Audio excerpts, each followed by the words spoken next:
Assalamualaikum warahmatullahi wabarakatuh. Saya Grisandi Deski Anjani dari Prodi D3 Keperawatan semester 4 Stikes Mitra Adiguna Palembang. Baiklah, kali ini saya akan memberikan sedikit penjelasan kepada kalian tentang patofisiologi atau perjalanan penyakit stroke. Tapi sebelum itu saya akan memberitahu kalian apa sih stroke itu dan apakah stroke itu berbahaya. Baiklah, saya akan menjelaskan apa sih stroke itu. Stroke adalah suatu kondisi yang terjadi ketika pasokan darah ke otak terganggu atau berkurang akibat adanya sumbatan pada pembuluh darah atau pecahnya pembuluh darah di otak. Perlu kalian ketahui, tanpa darah, otak tidak akan bisa mendapatkan asupan oksigen dan nutrisi, sehingga sel-sel pada sebagian area otak akan mati. Kondisi ini akan menyebabkan bagian tubuh yang dikendalikan oleh sebagian area otak yang rusak akan menjadi tidak berfungsi. Selanjutnya saya akan menjelaskan klasifikasi stroke dibagi menjadi dua macam. Yang pertama adalah stroke iskemik. Stroke iskemik terjadi ketika pembuluh darah, arteri yang membawa darah dan oksigen mengalami penyempitan sehingga menyebabkan aliran darah ke otak menjadi berkurang. Yang kedua adalah stroke hemoragik. Stroke hemoragik terjadi ketika pecahnya pembuluh darah di otak sehingga menyebabkan perdarahan di otak. Perdarahan di otak disebabkan oleh beberapa faktor seperti hipertensi yang berlebihan, melemahnya dinding pembuluh darah, dan pengobatan dengan cara pengenceran darah. Selanjutnya saya akan menjelaskan apakah stroke itu berbahaya. Stroke merupakan penyakit yang sangat berbahaya. Bahkan hasil survei telah mengatakan bahwa stroke adalah penyakit pembunuh nomor 1 di dunia. Stroke merupakan kondisi gawat darurat yang perlu penanganan secepatnya karena sel otak dapat mati dalam hitungan menit. Selain penyebab kematian, stroke juga dapat menyebabkan berbagai macam komplikasi. Sebagian komplikasi bersifat fatal. Salah satu jenis komplikasinya yaitu yang pertama adalah menyebabkan kelumpuhan atau sering dikenal dengan istilah deep vein thrombosis. Yang kedua itu bisa menyebabkan seseorang mengalami hidrosefalus atau penumpukan cairan di otak. Yang ketiga adalah bisa menyebabkan disfagia atau keadaan susah menelan. Hal ini terjadi karena terganggunya refleks menelan. Selanjutnya saya akan menjelaskan manifestasi klinis atau tanda dan gejala penyakit stroke. Yang pertama itu adalah perdarahan intraserebral atau PSI. Yang kedua adalah nyeri kepala berat. Ketiga, vertigo. 4, nausea atau mual. Yang kelima adalah sering kesemutan dan berkurangnya sensasi sentuhan. Yang keenam adalah hilangnya penglihatan atau penglihatan menjadi kabur. Yang ketujuh adalah otot-otot menjadi kaku. Yang kedelapan adalah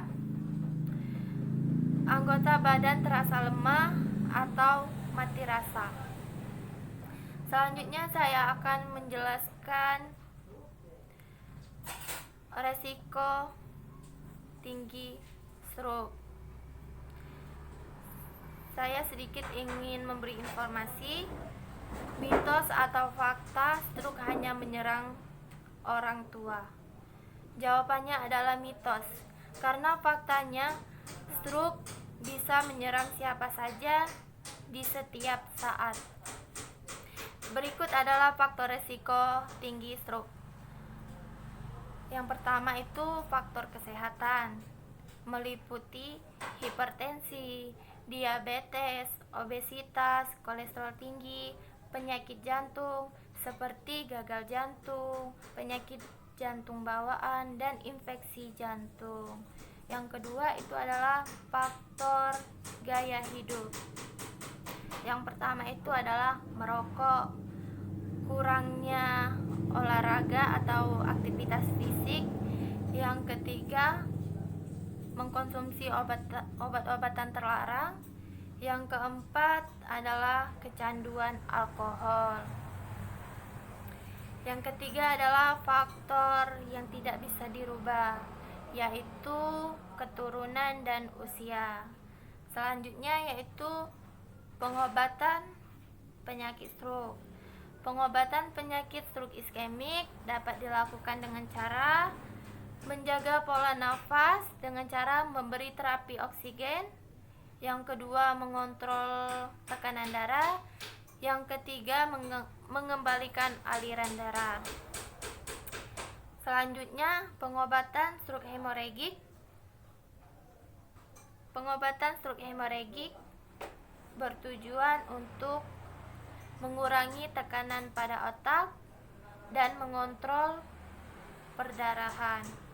Bentuk pengobatan stroke hemoragik yaitu dengan cara mengkonsumsi obat-obatan sesuai dengan order dokter dan tindakan operasi. Selanjutnya yaitu cara pencegahan penyakit stroke. Yang pertama adalah menjaga pola makan. Nutrisi yang wajib dikonsumsi atau disarankan untuk dikonsumsi adalah nutrisi yang mengandung lemak tidak jenuh, protein, vitamin, dan serat. Nutrisi ini dapat didapatkan dari buah-buahan, sayur-sayuran, biji-bijian utuh, dan daging rendah lemak seperti yang terdapat pada dada ayam tanpa kulit. Yang kedua adalah rutin berolahraga atau beraktivitas, karena hal ini dapat membantu jantung dan sistem peredaran darah bekerja lebih efisien. Yang ketiga adalah hindari minuman yang beralkohol, karena minuman yang beralkohol dapat menyebabkan detak jantung menjadi tidak teratur. Yang keempat adalah tidak merokok, karena merokok dapat menyebabkan penyempitan pada pembuluh darah dan menyebabkan penggumpalan pada darah. Yang kelima adalah hindari penggunaan nafza, karena salah satu jenis nafza dapat menyebabkan penyempitan pada arteri dan mengurangi aliran darah. Selanjutnya, yang terakhir adalah patofisiologi penyakit stroke. Patofisiologi penyakit stroke iskemik dibagi menjadi dua bagian. Yang pertama adalah vaskuler dan yang kedua adalah metabolisme. Iskemia terjadi akibat adanya oklusi vaskuler. Oklusi vaskuler terjadi akibat adanya emboli, trombosis, plak, dan penyebab lainnya. Kemudian iskemia menyebabkan hipoksia dan akhirnya kematian jaringan otak. Setelah itu, oklusi vaskuler menyebabkan terjadinya tanda dan gejala penyakit stroke iskemik yang muncul berdasarkan lokasi terjadinya penyumbatan. Setelah itu, sel-sel otak akan mati hanya dalam hitungan menit dari awal terjadinya oklusi. Hal ini berujung pada onset stroke yang tiba-tiba. Selanjutnya saya akan menjelaskan tentang patofisiologi stroke hemoragik. Perdarahan yang masuk ke dalam parenkim otak akibat pecahnya arteri penetrans yang merupakan cabang dari pembuluh darah. Setelah darah masuk ke dalam parenkim otak, darah akan menyebabkan penekanan pada bagian otak seperti cerebellum, talamus, dan batang otak. Kemudian darah akan mendorong struktur otak dan merembes ke sekitarnya, bahkan masuk ke ventrikel atau rongga